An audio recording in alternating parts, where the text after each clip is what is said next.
2 domingos atrás, o Volney ministrou entre nós. Acho que hoje o Volney não está aí, não vi ele. Mas ele ministrou sobre a diferença entre sermos filhos ou escravos, ou servos, né? E quem não viu, recomendo.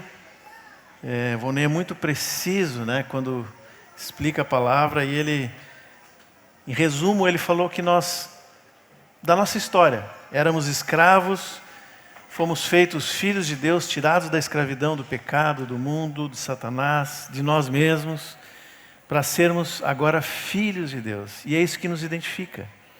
Mas como filhos, o Senhor nos chama para ser escravos, por amor. Um escravo diferente, um servo que ama o seu pai, o seu Senhor, e agora serve ele transformado, mas nunca abrindo mão da condição que levou ele até ali, que é ser filho. E na semana passada, o Telmo ministrou aqui para nós, dando um exemplo, mais ou menos seguindo a linha do Volney, dando um exemplo que a palavra tem sobre esse assunto, que é a carta de Paulo a Filemon. Quando Paulo, já no fim da sua vida, escreve para esse amigo, esse irmão e amigo muito próximo dele, que era Filemon, intercedendo por um homem chamado Onésimo, que era escravo de Filemon, ou servo de Filemon.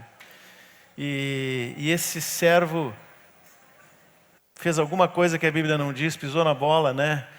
Roubou, traiu, não sei o que ele fez com respeito a Filemon, mas depois ele se converte pelas mãos de Paulo na prisão em Roma, e Paulo escreve uma carta então para Filemon, intercedendo pela vida de Onésimo, cujo significado do nome é útil, né? Então Paulo faz até um jogo de palavras, eu acho que ele era amigo do João, assim.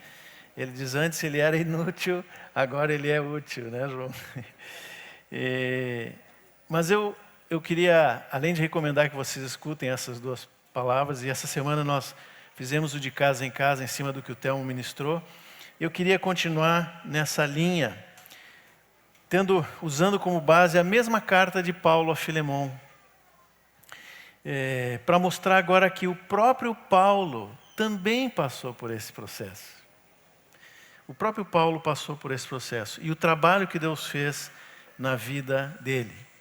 Se aconteceu com Paulo, se aconteceu com Filemon, se aconteceu com Onésimo, com outros tantos, não vai ser diferente conosco. Deus nos tira da escravidão, nos torna filhos. E agora, como filhos, Ele vai trabalhar para ser um filho perfeito, a imagem do Filho, que é o Senhor Jesus. E até que nós possamos ser santificados e tenhamos realmente a imagem do Senhor. E 2 áreas da nossa vida, em especial, o Espírito Santo usa para nos levar a esse ponto, que são os relacionamentos e o serviço, que é exatamente os 2 assuntos que Paulo trata na carta de Filemon. Eu não vou ler, é uma cartinha bem curtinha, o Telmo já leu semana passada, e vocês devem ter visto isso durante a semana, no de casa em casa, mas apenas falar algumas coisas rápidas, né, sobre essa carta, sobre o contexto, o pano de fundo dela. A carta de Filemon foi escrita quase no finalzinho da vida de Paulo, quando ele estava na prisão, provavelmente em Roma nesse momento, entre os anos 60 e 62 depois de Cristo. Essas datas não são muito exatas, mas é mais ou menos nesse período aí. E ela mostra esse pano de fundo do trabalho que o Espírito Santo teve na vida do Paulo, esse homem que a gente conhece, né, de ler as cartas, dos relatos de Atos. Foi um missionário tremendo, né, um apóstolo tremendo do Senhor, evangelista, pregador, teólogo como poucos, o pai dos teólogos e pastor de muitas vidas. Paulo escreveu 13 cartas, na verdade escreveu mais, né?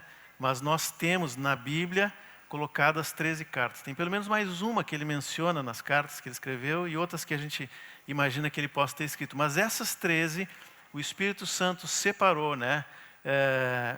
Ditou, vamos dizer assim, para Paulo, e ele escreveu as cartas e mandou para Roma, para os irmãos em Roma, em Corinto, para os Gálatas e para pessoas também.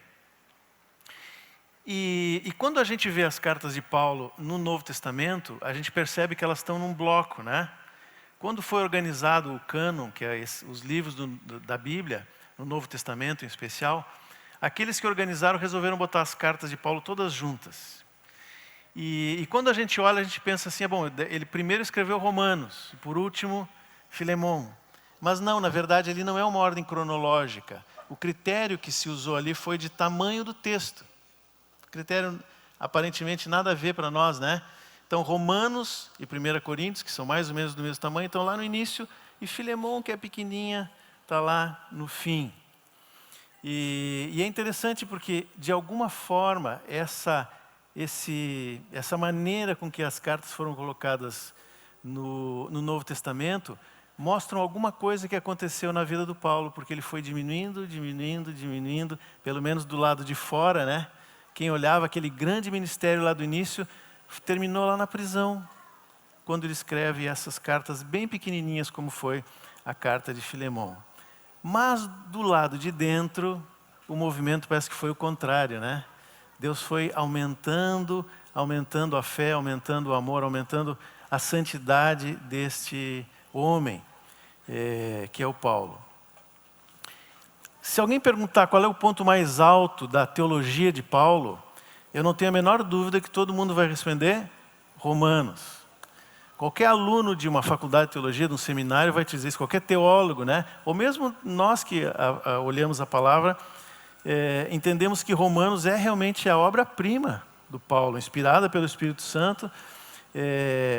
E essa carta aos Romanos coincide com o período também, vamos dizer assim, do auge do seu ministério, lá na terceira viagem, quando ele já tinha andado por toda aquela região, espalhado o Evangelho por muitos lugares. Mas se nós compararmos o período quando Paulo escreveu Romanos e o período da carta de Filemão, realmente, dali para frente, parece que as coisas vão diminuindo. O seu ministério, o seu serviço vai diminuindo, como diminui o tamanho das cartas.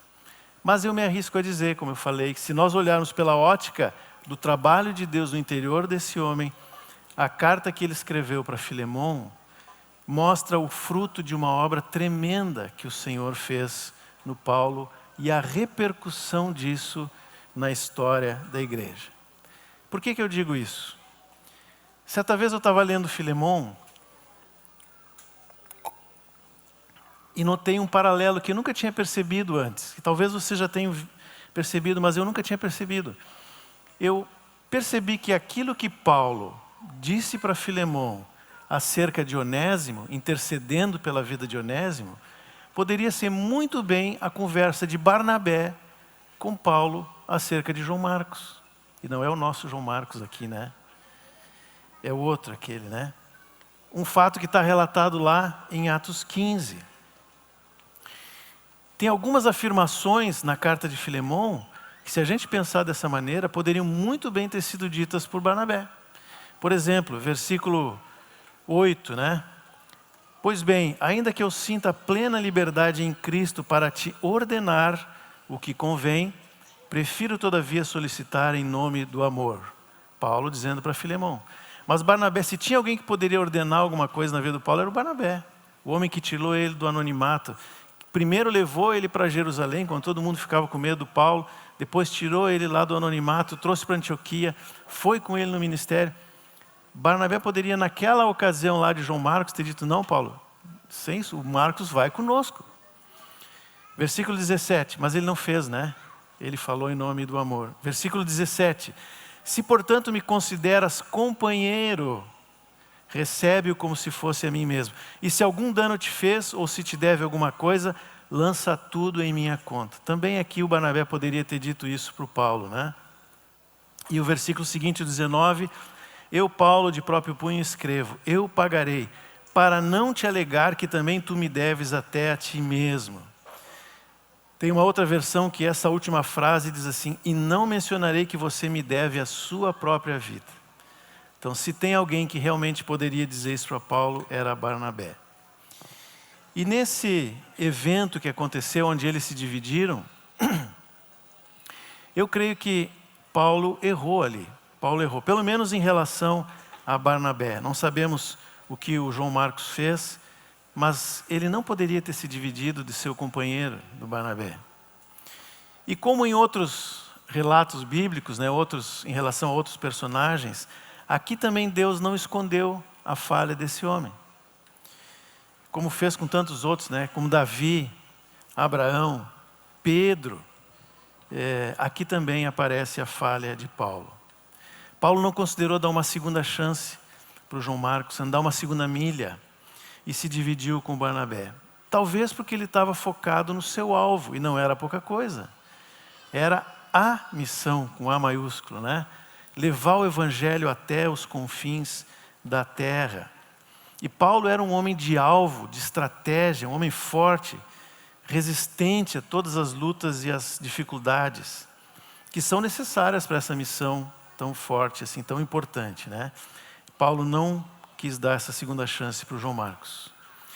Isso está registrado. E da mesma forma como nós vemos na Bíblia os erros, as falhas, os fracassos também dos homens que Deus usa, o Senhor também registra o momento em que eles são, que eles acertam isso com Deus, né? A gente lembra lá do Salmo 51, Davi, depois de ter adulterado, ele se arrepende, está registrado ali o pecado e o retorno, o arrependimento, né?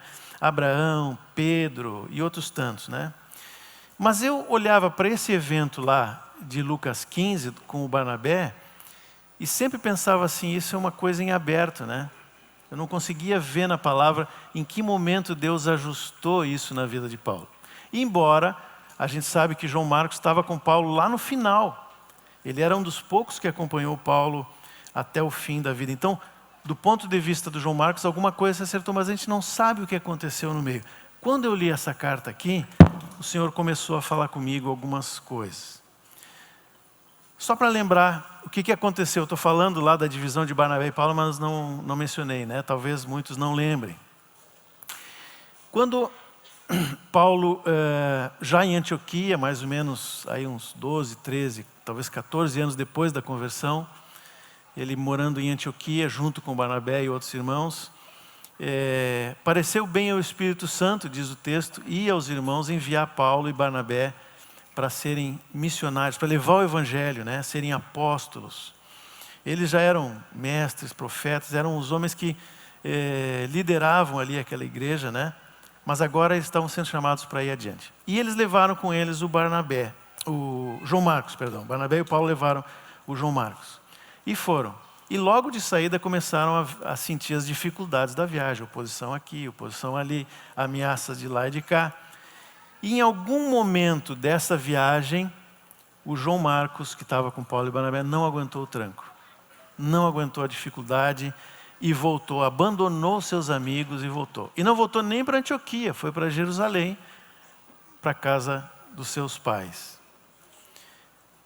Passaram-se alguns anos, Paulo e Barnabé tinham ido a Jerusalém, naquele concílio do ano 49, e trouxeram de volta o Marcos com eles, e quando a segunda viagem estava para começar, o Barnabé disse, opa, então vamos chamar o Marcos de novo. E Paulo disse, não, de jeito nenhum.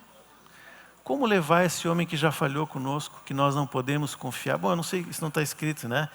Mas não sei o que o Paulo disse. Eu só sei que ele foi muito forte a tal ponto deles se dividirem. Barnabé foi para um lado, levando o João Marcos com ele, e Paulo puxou Silas e foi adiante para as cidades que ele ia pregar o evangelho. E nos próximos anos, mais ou menos uns 10, 12 anos, o Espírito Santo trabalhou nesses dois homens, trabalhou em Marcos, trabalhou em Paulo, até o momento que ele escreve a carta de Filemão, repetindo aquilo que o Barnabé tinha pedido para ele acerca de João Marcos. Então vamos dar uma olhada, eu queria focar agora no trabalho que o Espírito Santo teve nesses dois homens. Quem era o Marcos? Vamos ver o Marcos primeiro, que é mais fácil, né? O Marcos, o próprio Paulo, lá em Colossenses 4:10, diz que ele era primo de Barnabé. E ali, como era o fim, uma das últimas cartas para igrejas que Paulo mandou, ele está recomendando João Marcos. Ou seja, já tinha sido reconciliado ali o assunto com eles, né? De alguma forma até restaurando a imagem que eles poderiam ter do Marcos e do Barnabé, recomendando eles à igreja de Colossenses. Mas João Marcos não era só primo de Barnabé, a família toda era uma família bastante importante no contexto da igreja do primeiro século. Marcos era filho de Maria, uma das muitas Marias que andavam em volta de Jesus e uma das muitas mulheres que ajudavam a sustentar o ministério do Senhor e dos 12. Vocês lembram aquele momento em que Pedro foi preso por Herodes e estava pronto para ser julgado e foi liberto de forma milagrosa, né? As portas se abriram, Pedro saiu, a igreja estava orando, toda a igreja junta orando pelo Pedro. Aí o Pedro chegou, eles ficaram tão surpresos que acharam que era um anjo, não podiam acreditar que era o Pedro, né? Mas era o Pedro. Que casa foi essa? A casa de Marcos. Está escrito lá, Atos 12, 12. Diz que era a casa de Maria, mãe de João, cognominado Marcos, onde muitas pessoas estavam congregadas e oravam. Então, era uma casa de referência para a igreja naquele momento.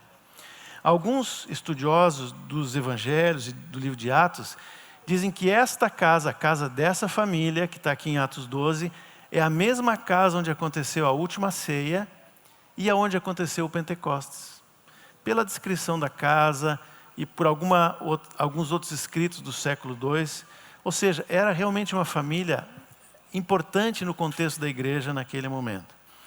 De qualquer forma, se é ou não é, a gente não sabe, a Bíblia não diz com exatidão, mas o fato é que Marcos acompanhou a vida e o ministério de Jesus, mesmo sendo um menino, talvez um adolescente.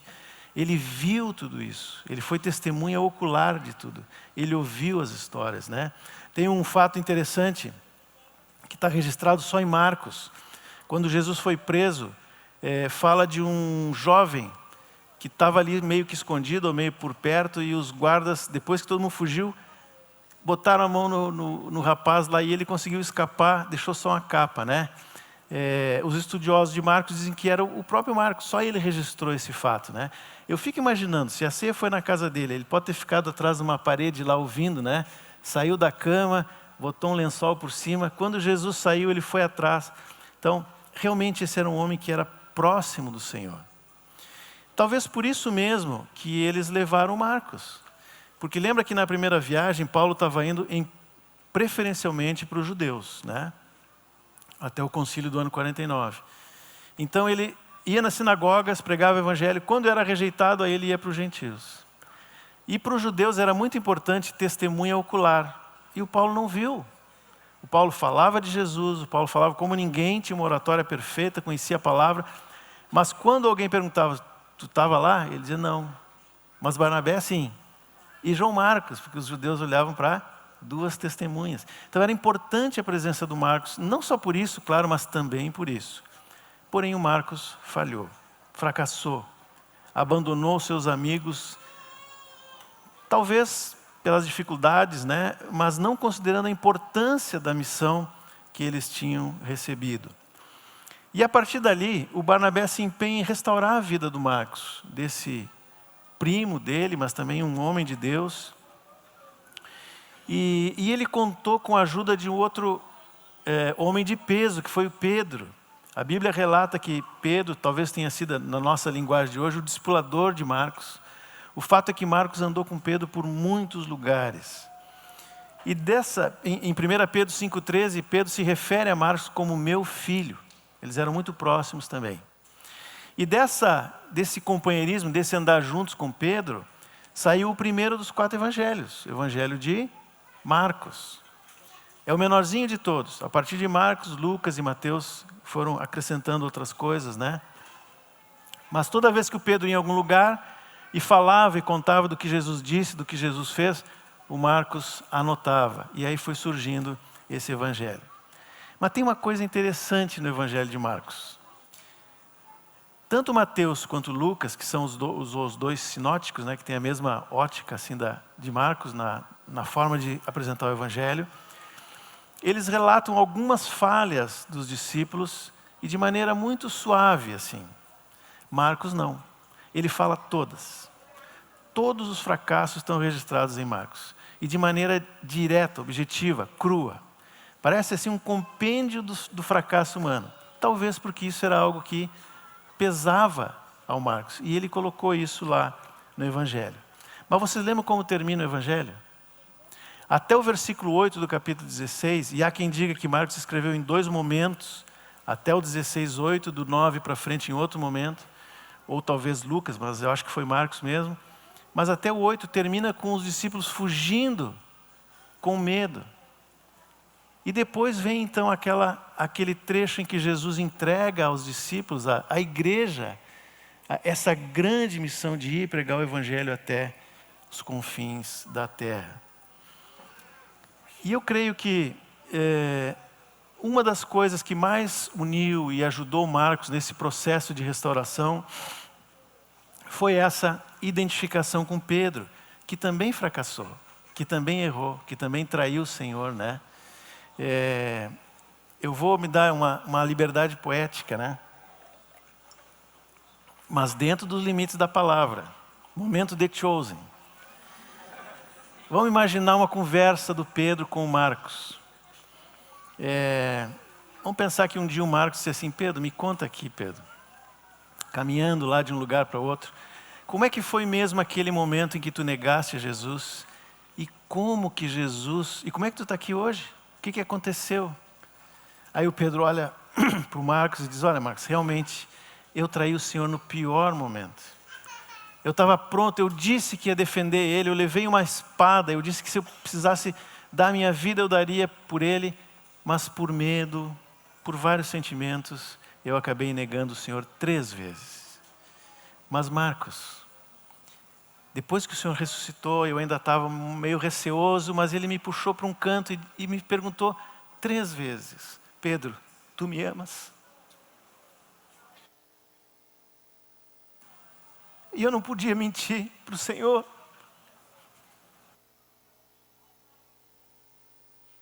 Eu disse: Senhor, tu conhece tudo, tu conhece o amor que eu tenho.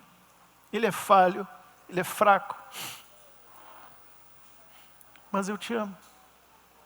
E aí Jesus olhou para mim e disse: Marcos, então apacenta as minhas ovelhas. Eu creio que nesse convívio com Pedro, Marcos foi liberto de todo sentimento de fracasso e talvez de amargura que ele possa ter tido em relação a Paulo, porque ele foi buscar a restauração desse relacionamento. E em mais de uma carta, Paulo, no fim da vida, cita Marcos como um dos seus principais auxiliares, um dos poucos que ficaram com Paulo até o fim. 2 Timóteo 4,11, por exemplo, que é um dos últimos versículos escritos por Paulo, ele diz: Timóteo, vem depressa, mas traz Marcos contigo, porque ele é útil. Onésimo. Esse foi o trabalho de Deus com Marcos, para restaurar um homem falho, fraco, a sua verdadeira condição, que é de filho e servo, com a graça e o poder de Deus para fazer o trabalho que o Senhor nos entrega. Mas e com Paulo? Como é que foi esse processo, né? Se Deus trabalhou com Marcos, trabalhou com Paulo. Paulo a gente conhece muito bem, tem muita coisa escrita do Paulo, né? Ele mesmo disse que era fariseu de fariseus antes de conhecer o Senhor. Nasceu como judeu e romano, tinha dupla nacionalidade, 2 passaportes, entrava em todo mundo daquele tempo, né? Era um homem inteligente, conhecia as Escrituras desde pequeno.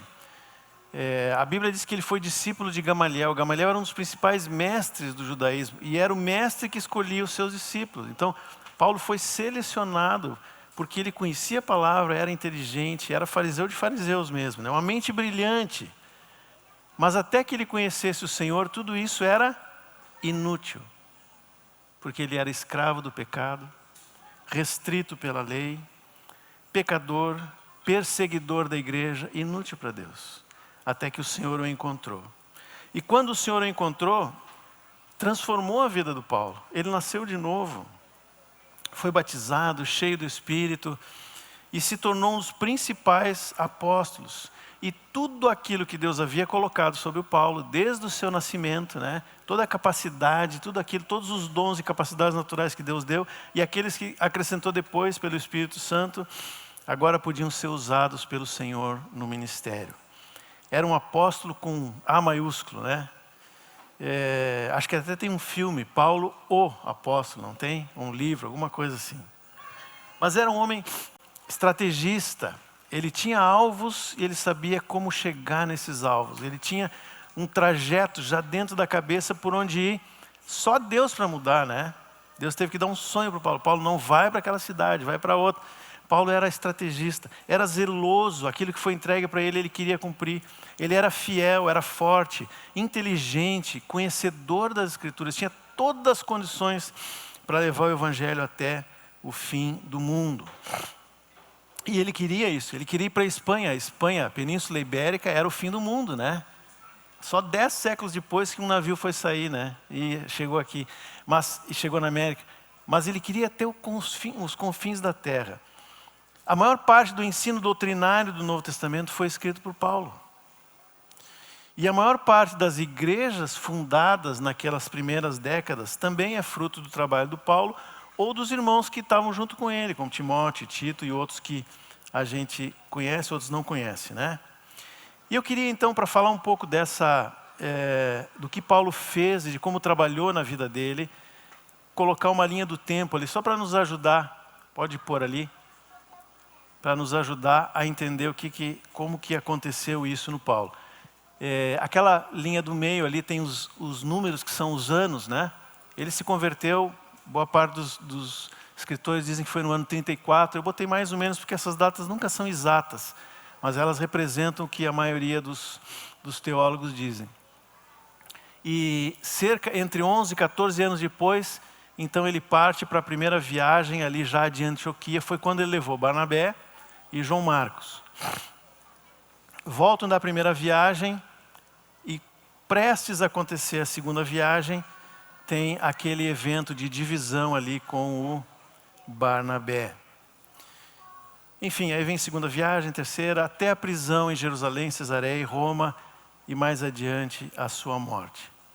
Nessa linha do tempo, a gente vê como o ministério do Paulo foi bem sucedido no que diz respeito a realmente o Evangelho se espalhou por toda aquela região, ele foi muito eficaz no que fez. Mas ele também sofreu muita oposição, tanto de judeus quanto de gregos. Ou de gentios, né, porque os romanos estavam junto nisso. Passou por prisão, várias, a gente põe ali aquela prisão, mas teve outras tantas rápidas, né? Não chegou a botar uma tornozeleira, mas teve vários momentos preso ali, né? Foi castigado várias vezes, sofreu traição, fraqueza dos companheiros, como essa que aconteceu com João Marcos, né? Mas teve uma coisa que às vezes a gente não percebe à primeira vista. Paulo também fracassou. Ou pelo menos ele tinha esse sentimento de fracasso. E ele diz isso nas suas cartas. Ou a gente consegue perceber pelo que está escrito. E eu separei duas cidades ali para mostrar qual talvez tenha sido o sentimento do Paulo em relação a esses lugares. Na segunda viagem, as cidades de Atenas e a cidade de Corinto. Quando Paulo foi para Atenas, ele primeiro passou por Bereia. E Bereia, Paulo estava em casa em Bereia.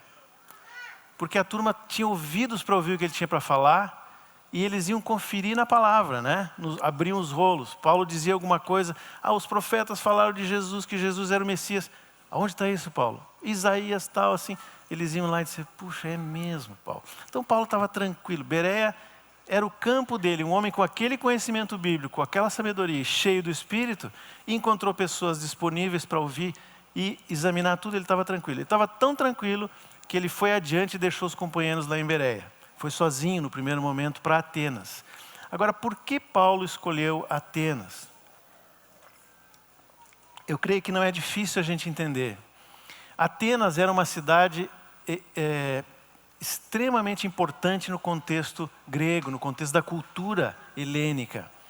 Ali haviam os templos, ou os principais templos dos deuses gregos. Os principais filósofos moravam em Atenas e eles andavam juntos nessa época, né? Não sei se um dia se separaram, mas o fato é que toda a sabedoria humana e toda a parte religiosa dos gregos estava ali. Eu imagino que Paulo deve ter pensado assim, estrategicamente, se houver uma igreja forte em Atenas, se esses filósofos se converterem, se esses templos forem derrubados porque o Senhor conquistou essa cidade, olha o que vai ser do evangelho se espalhando por todo o mundo. É gasolina no fogo, né? Vai se espalhar rápido. Paulo tinha um olhar estratégico para Atenas. E ele foi para lá, mas ficou apavorado com a quantidade de estátuas, de altares, de coisas que tinha lá em Atenas. Mesmo assim, ele foi pregar o evangelho. E os estoicos, epicureus, os filósofos todos ouviram Paulo. E Paulo era um homem de uma boa oratória. Em algum momento eles disseram, não, só um pouquinho, ele está falando de um Deus que a gente não conhece, sabe falar, se vê que é um homem que tem conhecimento, vamos levar ele para o lugar certo, para o Areópago, que era o palco dos filósofos, né? Para falar sobre as coisas dos deuses. Levaram Paulo para lá.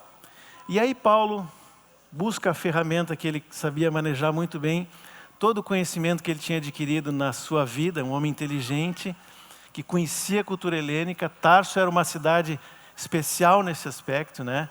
Era uma cidade autônoma dentro dos romanos, por causa da sua cultura. E Paulo fala para os atenienses com esta ferramenta. Ele busca poeta ateniense, ele cita poema, ele usa toda a sua sabedoria ali para aqueles homens. E ele usa um gancho que eu acho que nenhum de nós ia se dar conta, né? Ele diz, vocês estão adorando um Deus desconhecido, pois eu conheço esse Deus, e é esse que eu quero falar. E aqueles homens ficaram ali atentos ouvindo a Paulo. E aí então ele entrou com o evangelho puro, né? Quem é esse Deus? O Deus que se fez carne, que habitou entre nós, e até o ponto que deu a sua vida por nós, mas ressuscitou. E quando Paulo chegou nesse ponto, os filósofos disseram, não, Paulo, para. Até aqui estava bom, né? Agora daqui a gente te ouve outra vez. Eles não estavam interessados nisto. E ali Paulo, então, tem o seu primeiro fracasso. A sabedoria humana, mesmo que usada em prol do evangelho, não rendeu nada. Não rendeu nada, entre aspas, né? Algumas pessoas se converteram, diz lá. Mas não havia aquele plano de que Atenas se transformaria num polarizador de expansão do evangelho, foi por água abaixo. Como é que a gente sabe disso? Porque Paulo saiu de Atenas e foi para Corinto. E quando ele chega em Corinto, ele usa uma estratégia completamente diferente. E ele diz isso para os irmãos em Corinto depois, né, quando escreve a primeira carta, alguns anos depois, recordando de como que ele chegou em Corinto. Nos primeiros capítulos ele usa, se não me engano, são 16, 17 vezes a palavra sabedoria, para dizer, eu não vim em sabedoria, eu não vim em sabedoria. Sabedoria humana não serve para nada. E no versículo 4 do capítulo 2 ele diz assim, a minha palavra e a minha pregação não consistiram em linguagem persuasiva de sabedoria, como ele tinha feito em Atenas. Ele abandonou essa estratégia. Mas em demonstração do Espírito e de poder. Ele deve ter curado pessoas, talvez ressuscitou mortos, enfim, não sei o que aconteceu ali, mas foi com poder, com demonstrações do Espírito e poder, para que a vossa fé não se apoiasse em sabedoria humana, e sim no poder de Deus. Ali sim era gasolina no fogo, né? Aquela igreja, Deus tinha dito para o Paulo, eu tenho muita gente, muito povo nessa cidade. E muitos se converteram. E surgiu ali uma igreja literalmente pentecostal. Todo mundo orava em línguas ao mesmo tempo, era profeta para tudo que é lado. Aquele culto devia ser uma coisa assim fantástica. Fantástica. Era realmente muita demonstração dos dons do Espírito que havia em Corinto. Porém, algum tempo depois, alguns irmãos que conheciam aquela congregação no seu dia a dia, né, e não só nas reuniões, eles foram para Paulo e disseram, olha Paulo, temos que conversar sobre Corinto, porque na superfície, nota 10, mas quando a gente desce para as camadas inferiores, tem pecados graves, grosseiros, que até os homens do mundo se envergonhariam, divisões as mais diversas. Alguns continuam dizendo, não, eu só escuto Paulo, só escuto Paulo. Outros dizem, não, eu gosto mais do Pedro. Aliás, o Paulo rejeitou o Marcos, mas o Pedro veio aqui. Tudo isso pode ter acontecido lá. Outros já eram do Apolo. E uns mais espirituais dizem, não, eu sou de Cristo, não escuto homem nenhum, né? Divididos, soberbos. Não tratavam com o pecado, uma inércia. E aí, mais um fracasso na vida do Paulo. Põe entre aspas, né, o fracasso, porque muita gente se converteu e Deus fez uma obra nessas cidades. Mas esse era o sentimento que Paulo tinha naquele momento. E ele começa então a escrever a primeira carta aos Coríntios. Ele fala um por um dos problemas e das questões que foram levantadas, inclusive da ceia. Eles estavam divididos no momento que mais representa a nossa unidade, se dividiam por questões sociais, ou sei lá por quantas coisas que dividiam eles. Paulo fala de tudo isso, até que ele chega ao capítulo 13. E aí Paulo fala de quem? Dele mesmo. Dele mesmo. Só pode ser. Porque ele era alguém que falava em línguas mais do que todo mundo. Ele tinha uma oratória como ninguém. Ele tinha dado a sua vida, dado os seus bens, ele deu tudo. Só que ele diz, ainda que eu faça tudo isso, se eu não tiver amor, de que adianta? De que adianta tudo isso? Tem que ser movido pelo amor de Deus. Naquele momento da sua vida, vamos lembrar ali, né? Paulo está na terceira viagem, mais ou menos, entre a segunda e terceira viagem, quando ele escreve, não, ele está na terceira viagem quando escreve 1 e 2 Coríntios. Naquele momento, ele estava no auge do seu ministério, do ponto de vista de tudo que tinha sido feito, né? Se a gente fosse pensar nesse período da vida de Paulo, desde a sua conversão, ou desde que ele foi enviado por Antioquia, dá para dizer que ele, se fosse comparar com a faculdade de teologia, né? Esse é o ponto da formatura. Paulo tinha completado ali aqueles anos de estudo, né? Um estudo verdadeiro, vivo, na sua verdadeira faculdade de teologia, né? Então, 1 e 2 Coríntios e Romanos, que é aquela carta que nós falamos, são, dá para dizer assim, o TCC, o trabalho de conclusão do curso de teologia do Paulo, né? Mas ainda faltava uma coisa, faltava a pós-graduação. 5 anos de mestrado e doutorado, na prisão, Jerusalém, Cesareia, especialmente Roma. E é nesse contexto, nesses 5 anos de prisão, que ele conhece quem? Onésimo. Conhece Onésimo, conhece a história de Onésimo. E Paulo se vê no Onésimo. Porque assim agiu Barnabé com ele. Assim agiu o Senhor com ele. Ele era inútil, mas foi resgatado e transformado num homem útil. E que ainda seria mais útil ao Senhor até o fim da sua vida, mesmo, e naquele momento ele sabia disso, não tendo condição em si mesmo. Talvez Paulo, depois de falar tanto na fé, na graça, na vida substituída, agora mais uma vez ele se via nesse lugar de misericórdia. E talvez ali ele tenha lembrado daquele evento com Barnabé e com Marcos, que naquele momento também já estava reconciliado com ele, né? E servindo novamente a Paulo. Então esse é o pano de fundo da carta de Filemão, intercedendo por Onésimo da mesma forma que Barnabé havia feito em relação a Marcos.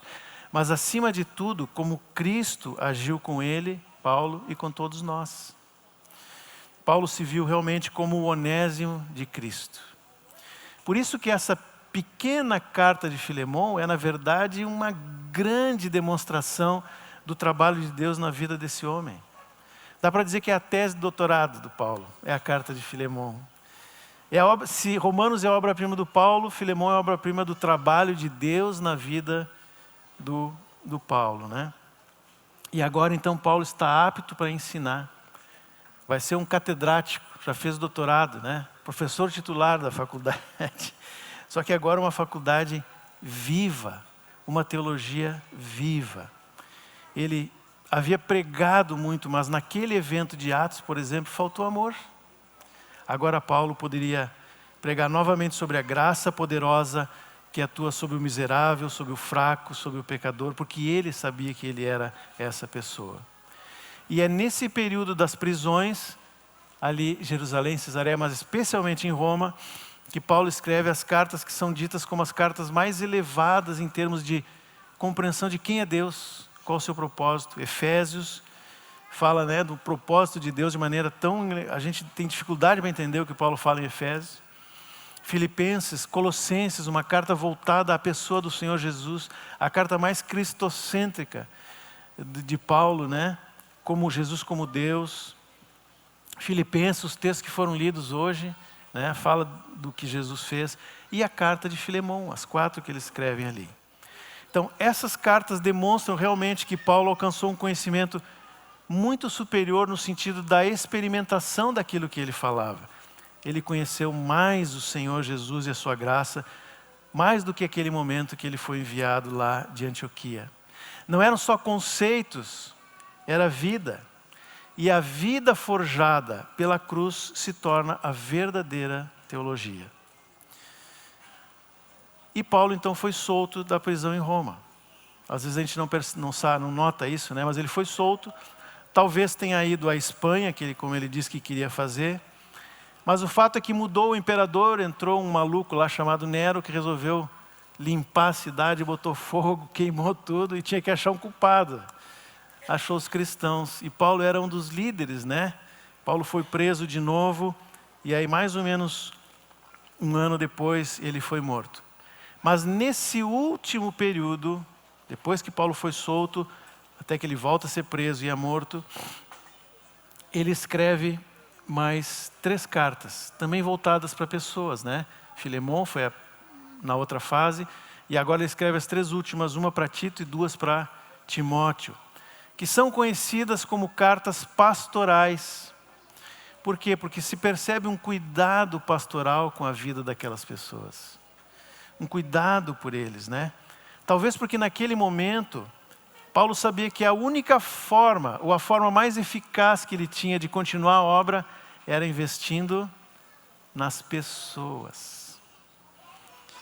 Por isso que lá em 2 Timóteo, por exemplo, ele diz, né, o que da minha parte ouviste, 2 Timóteo 2:2, e através de muitas testemunhas, isso mesmo transmite a homens fiéis e também idôneos para instruir a outros. E assim o evangelho ia chegar. Agora, que diferença, né? Se a gente comparar o antes e o depois do Paulo, o Paulo lá de Antioquia, na primeira e segunda viagem, para esse Paulo agora no final. Um homem que pregava para as multidões, que orientava a igreja, cidades inteiras, regiões inteiras, né? A carta aos Gálatas é uma região inteira da Galácia. Agora ele fala para poucas pessoas, escreve para alguns poucos, muito próximos. De um apóstolo estrategista, fundador de igrejas, a um, põe entre aspas, né, simples discipulador. Por isso que entre aspas não é simples e nem é pouca coisa, né? Um zelo extremo pela obra desde o início, né, a ponto de avaliar as pessoas pelo desempenho, se eram boas, se não eram boas, se falhavam, se não falhavam. De tal era o zelo que ele tinha para que tudo ocorresse bem, a ponto de romper com alguém que falhasse com ele. Agora um homem que tinha um cuidado genuíno pelos seus irmãos, mesmo que fosse um Onésimo ou João Marcos. Nas cartas para Timóteo ele fala da saúde, se importa com a saúde de Timóteo, né? Se ele estava bem do estômago, enfim. Saúde espiritual, ele diz, cuida da tua vida, cuida do dom que Deus te deu. Se importa com a família dos obreiros. Ele diz tanto para Tito quanto para Timóteo como é que deveria ser a família.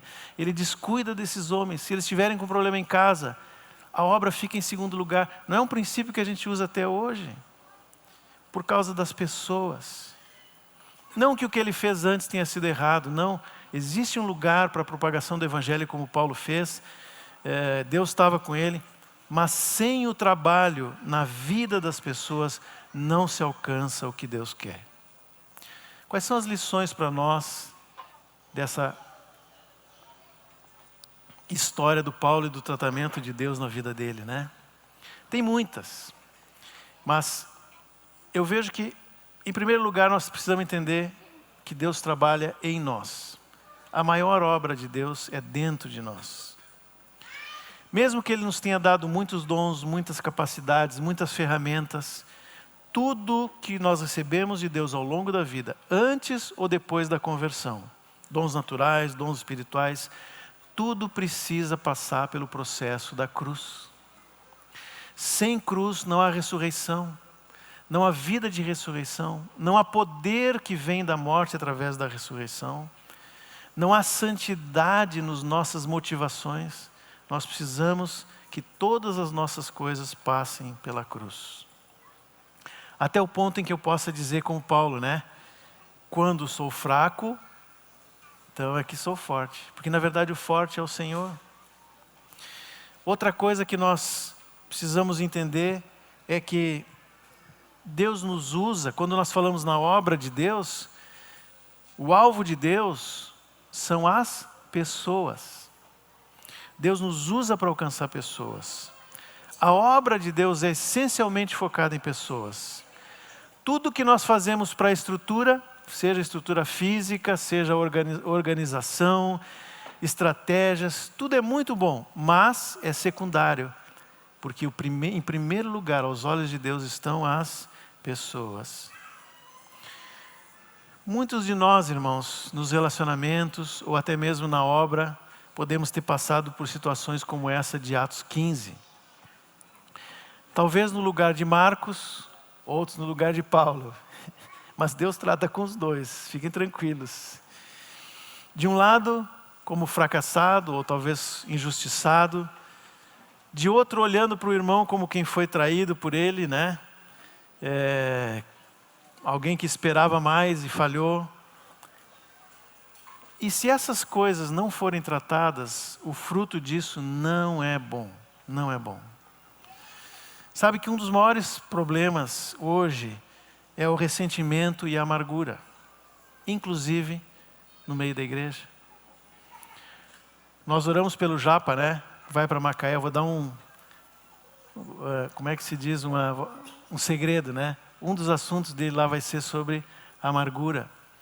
E nós temos conversado muito sobre isso, por ver muitas pessoas que ainda, anos depois, ficam presas por coisas mal resolvidas do passado e que não conseguem ir adiante por causa da amargura.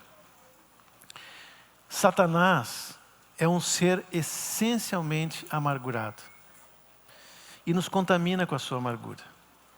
Ele foi o anjo rejeitado e jogado do céu para a terra e caiu como absinto, não é o que diz lá em Apocalipse? Deixa tudo amargo, por onde ele passa, ele deixa amargura. Se vocês querem saber como é o inferno, o ambiente do inferno é essencialmente amargura, amargura. Mas nós não precisamos viver isso. Deus nos tirou disso. Nós não precisamos viver aqui nessa vida dessa forma. Por que viver divididos dentro da família ou com os irmãos? Ou ressentidos, quando a essência do nosso Deus é amor.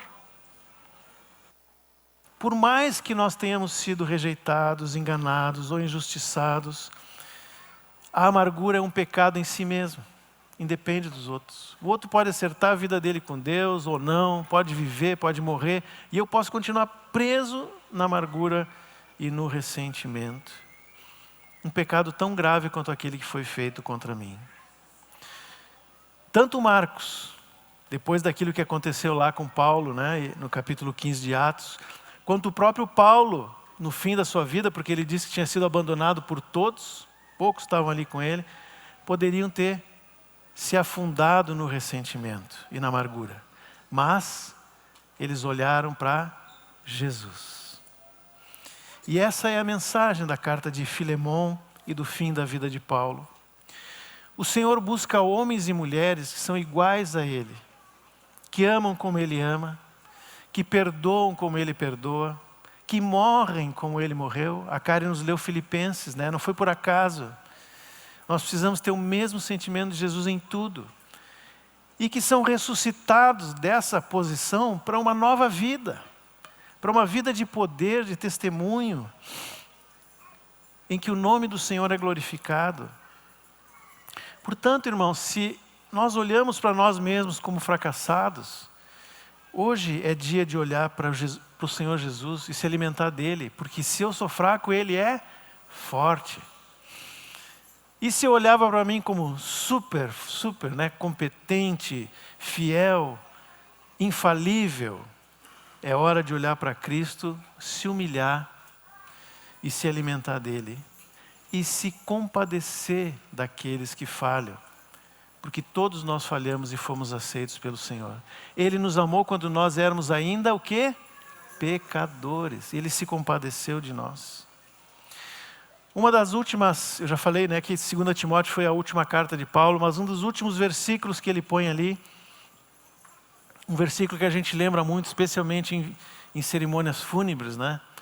Está lá no 4:7, diz assim: combati o bom combate, completei a carreira, guardei a fé. Já agora a coroa da justiça me está guardada, a qual o Senhor reto juiz me dará naquele dia. E não somente a mim, mas também a todos quanto amam a sua vinda. Interessante, eu não sei vocês quando leem esse texto, mas quando fala que a coroa me está guardada, a imagem que me vem é de um rei com a coroazinha de ouro, né? Que é a imagem que a gente tem, que a gente recebe de filmes, de livros, de coisas. Aquela coroa de ouro que é colocada nos reis.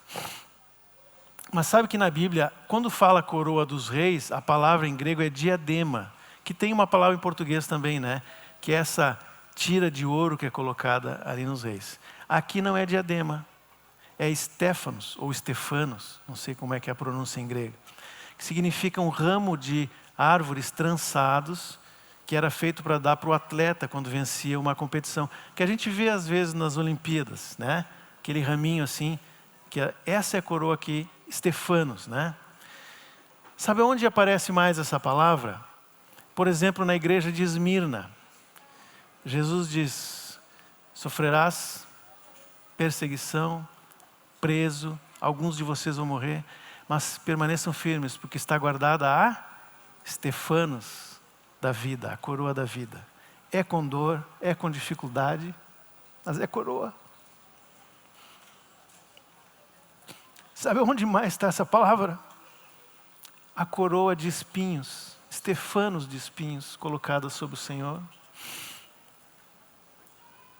Dói, sangra, mas é a coroa da justiça, coroa da vida.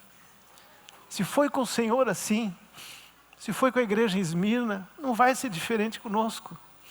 Essa é a coroa que o Senhor tem para nós. Essa coroa não está reservada para homens fortes que diante de um espinho, né, na carne reagem do mesmo jeito. Não, ela está reservada para pecadores, mendigos, escravos, falhos, que foram transformados em filhos amados de Deus. E que como filhos, agem de forma mansa e humilde, porque aprenderam isso olhando para Jesus. E agora servem a Ele de uma forma diferente. Era escravo, se tornou filho, filho amado, servo de Deus. É isso que o Senhor tem para nós, irmãos. Nós precisamos deixar de lado tudo aquilo que é do homem, seja o fracasso, seja o altíssimo conceito, e receber essa coroa da justiça, coroa da vida.